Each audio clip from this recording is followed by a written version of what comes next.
Yo tout le monde, c'est Under. On se retrouve aujourd'hui pour la troisième vidéo. Et dans cette vidéo, je me suis dit qu'on allait un peu s'amuser avec la TNT. Donc, du coup, pour s'amuser avec la TNT, je vais présenter deux systèmes de destruction massive, à savoir un canon à TNT qui tire des TNT absolument dans tous les sens. Je vous mets au défi de rater un tir avec ce canon, parce que franchement, c'est assez compliqué. Et un bombardier qui va pouvoir faire des allers et des retours que vous pourrez donc conduire en aller-retour. Bon, il peut pas non plus tourner, il n'est pas 4 directions malheureusement. Parce que je ne sais pas faire des machines volantes à 4 directions tout simplement. La vidéo est un peu tardive tout simplement parce que j'ai eu du mal à faire fonctionner le bombardier qu'on a fait qu'à sa tête et qui m'a fait plein de problèmes. Donc cette salle là n'a pas trop changé. J'ai juste rajouté un passage secret de la dernière vidéo puisque je me suis dit quand même que 5 passages secrets dans une salle c'était pas très malin. Donc pour ceux qui veulent aller voir ce passage secret, le lien est dans la description de la vidéo 5 passages secrets. Et sinon, je vais aller vous présenter la nouvelle salle du château puisque il y a un étage maintenant au-dessus du grand hall. Et j'ai également un petit peu avancé la façade du château, je vais vous montrer ça. Hop. Voilà, j'ai rajouté cette partie-là au château, donc cet étage-là. Vous pourrez dire dans les commentaires ce que vous en pensez. Par contre, j'ai pas eu le courage de faire la pièce ici, il y a juste le sol. Mais bien sûr, ensuite, ça sera plus, il y aura plus pas que le sol, il y aura un plafond bien sûr et des murs. Faut pas rigoler quand même. Et puis voilà les deux systèmes que je vais vous présenter aujourd'hui. Donc le bombardier juste ici et le canon à TNT juste ici. Donc j'ai juste mis des flèches à la place des TNT dans le bombardier pour pas qu'il casse le canon. Parce que ça serait quand même pas très malin. Donc pour le faire démarrer, il y a juste à mettre un coup de briquet ici. Hop, il va commencer à bombarder, donc là c'est ses flèches. Pour l'arrêter, vous avez juste à mettre un bloc ici ou ici. Hop, donc là il s'arrête. Et pour le faire repartir dans l'autre sens, puisque c'est l'intérêt de ce système, vous avez juste à mettre un coup de briquet sur cet observateur. Et pour le réarrêter dans l'autre sens, un bloc ici.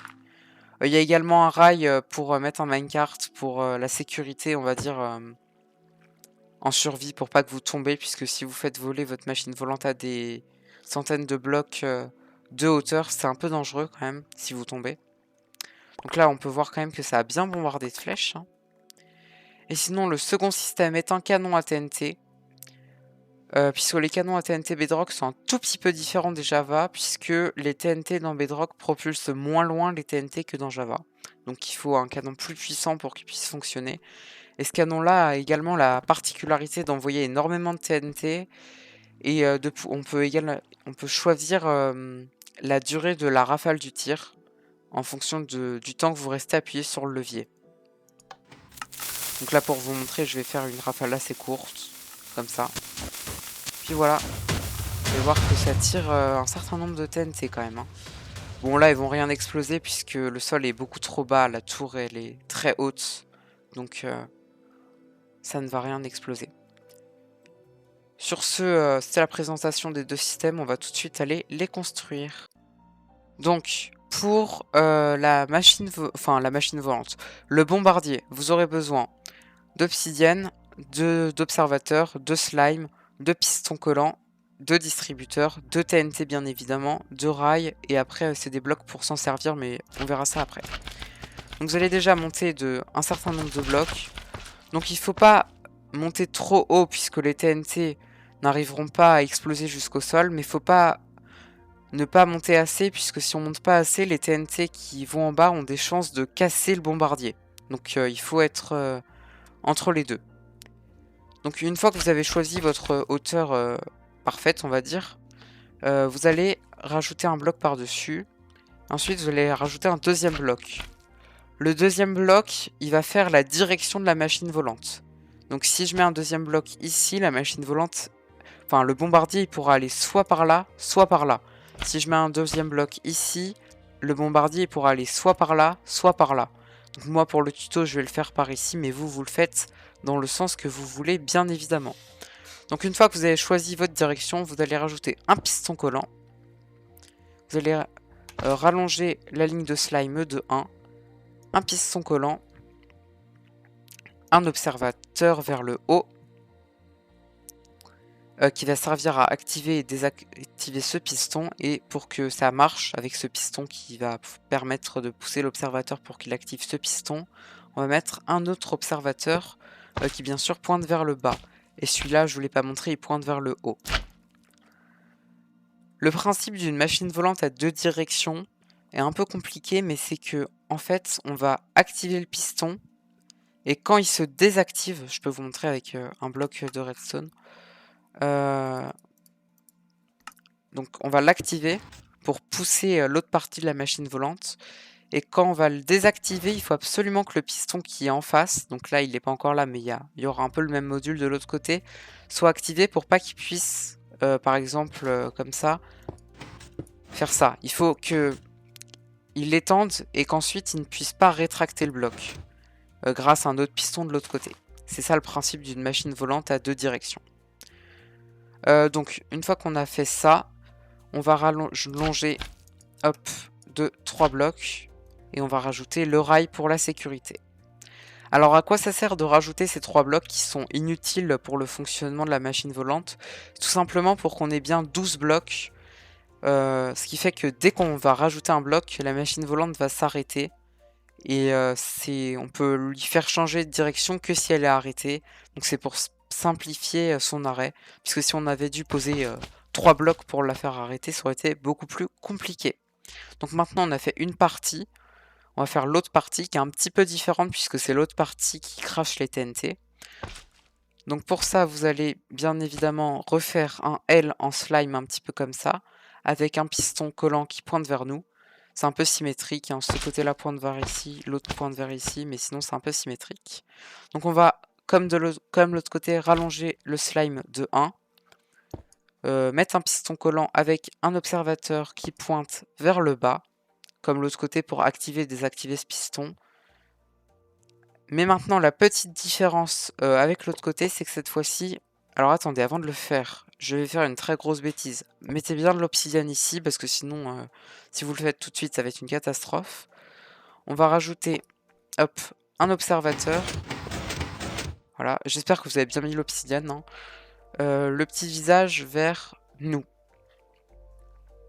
Avoir mis un observateur ici et pas en dessous va nous permettre de rajouter le distributeur avec les TNT qu'on mettra tout à l'heure, qui va permettre de bombarder en dessous.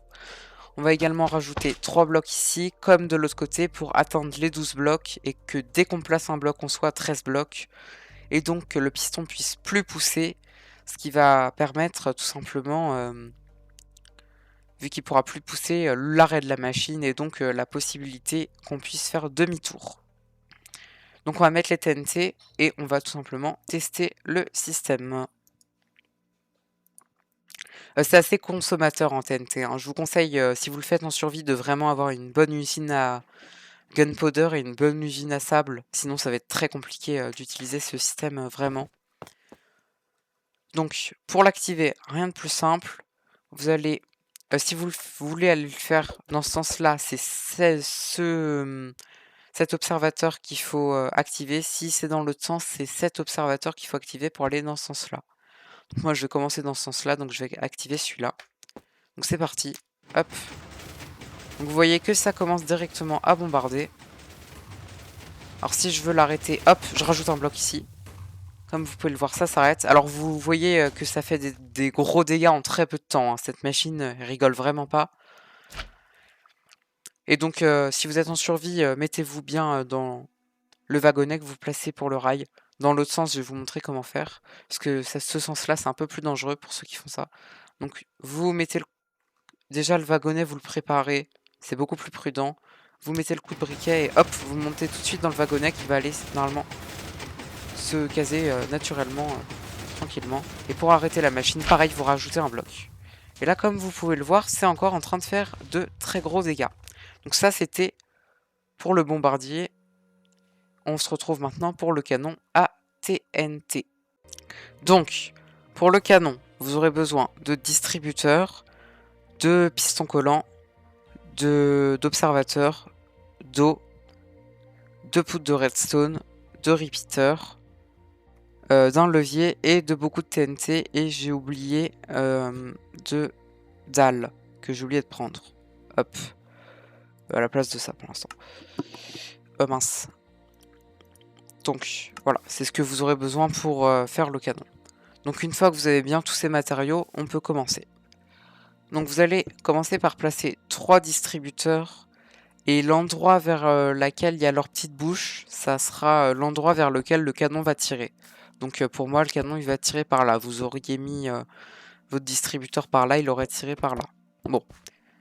Une fois que vous avez bien choisi la direction de votre canon, vous allez rajouter, hop, comme ça, 3 blocs de chaque côté. Puis vous allez creuser ces 9 blocs-là pour placer, hop, 6 distributeurs vers le bas, tout simplement. Si vous creusez pas, vous pourrez pas les placer comme ça, donc vous êtes obligé de creuser. Une fois que vous avez fait ça, vous allez placer 3 dalles. Alors pourquoi mettre des dalles? On aurait pu mettre des blocs, mais une fois que, d'ailleurs on peut la placer tout de suite, la poudre de redstone. Ce distributeur là, il n'aurait pas de face atteignable si ici c'était pas une dalle. Voilà, c'est tout. Donc maintenant que on a fait ça, on va placer 3 trappes, puis l'eau. Bon, l'eau c'est très classique dans un canon à TNT. On empêche les TNT qui propulsent les autres TNT d'exploser le canon grâce à de l'eau. Bon, ça on peut le retrouver dans tous les canons. Bon, maintenant qu'on a fait la partie propulsion du canon à TNT, donc les TNT qui vont servir à propulser les autres TNT qui, elles, vont tout exploser, on va faire la partie projectile. Donc pour ça, vous allez faire 2 piliers de 3 blocs qui vont servir à ce que les TNT ne se dispersent quand même pas trop sur les côtés. Puis surtout, le plus important, hop, 3 distributeurs comme ça qui pointent vers le bas, qui vont, eux, cracher les TNT qui vont partir pour tout exploser. Donc comme pour les autres, on va les mettre avec de la poudre de redstone. Et là, vous en rajoutez une ici. C'est très important. Une fois que vous avez fait ça, on va aller à l'arrière du canon, donc à 1 de distance. Et on va commencer par faire une ligne de blocs. Enfin, de blocs, n'importe quoi, de poudre de redstone. Donc, arrivé à ce bloc-là, vous allez, hop, partir comme ça. Et à partir d'ici, vous allez compter 6 repeaters. Donc 1, 2, 3, 4. Au bout du 4e, vous mettez un bloc pour tourner. 5, 6. Au 6e, vous mettez un bloc qui va servir à alimenter ce piston. Donc je peux vous montrer si je suis allé un peu trop vite. 4 repeaters, un bloc, 2 repeaters, un bloc, un piston avec un observateur. Hop. J'arrive pas à le placer correctement. Mais qui a le petit visage visible et un autre observateur en face. Hop, non plus. Voilà. Qui a également le petit visage visible. C'est très important que les visages soient placés comme ça. Ça va permettre à la redstone de clignoter, ce qui va permettre de faire des rafales très longues avec le canon. Ok. Une fois que vous avez fait ça, vous allez relier la partie de redstone qui était inutilisée au piston directement. Alors pourquoi mettre 2 timings différents pour le piston? C'est pour s'assurer que les TNT qui seront ici, donc celles qui propulsent, seront celles qui s'activeront en premier et en dernier. Si c'est pas le cas, le canon s'explose tout seul. Donc moi, je préfère que le canon ne s'explose pas tout seul. Ensuite, vous allez allonger la poudre de redstone de 2. On va maintenant activer la partie projectile. Donc 4 repeaters qui vont mener hop, à un bloc qui va mener à... je fais des petites bêtises, excusez-moi. Donc le piston est un petit peu enterré. Donc celui-ci va pointer, c'est un petit peu compliqué à placer, il pointe, enfin son petit visage est vers le haut. L'autre, son petit visage est vers le bas. Donc ils sont face à face comme les autres. C'est encore une fois pour que la redstone clignote. Et pour que cet observateur-là puisse atteindre le haut, vous allez juste mettre un bloc. Voilà, il ne reste plus qu'à placer le levier et à remplir le canon de TNT. Donc voilà, j'ai fini de remplir le canon à TNT de TNT. On va maintenant pouvoir faire un test. Alors juste faites attention, si vous avez autant de TNT là que là, il faut arrêter le canon avant qu'il n'y ait plus de TNT, sinon le canon va s'exploser tout seul. Si vous voulez l'utiliser jusqu'au bout, vous avez juste à rajouter des TNT dans ces distributeurs-là, qui vont juste permettre de propulser les TNT. Parce que s'il n'y a pas assez de TNT, c'est ces TNT-là qui vont exploser toutes seules, et du coup elles vont toutes exploser puisqu'il n'y a pas d'eau pour empêcher leur explosion. Donc on va faire le test. Donc on va activer le levier. Tac, tac, tac, tac, tac, on va l'éteindre. Et boum, on projette de la TNT partout. Et là, vous pouvez voir, c'est une arme de destruction massive, ce canon. C'est plus difficile de rater les personnes avec ce canon que de ne pas les... Enfin, que de les toucher. Vous voyez que ça creuse absolument partout. Il y en a là, il y en a là, il y en a sur la colline. Il y en a même peut-être plus loin, je sais pas. Oui, voilà, il y en a encore plein qui volent dans le ciel. Ce canon est extrêmement puissant. Donc, vous pouvez vous amuser avec. Sur ce, c'était Ender. J'espère que la vidéo vous a plu. Vous pouvez également proposer des idées de système que vous voudriez voir en tuto, parce que moi je vais finir par ne plus avoir d'idées de système à vous faire. Donc sur ce, c'était Hunter. À plus.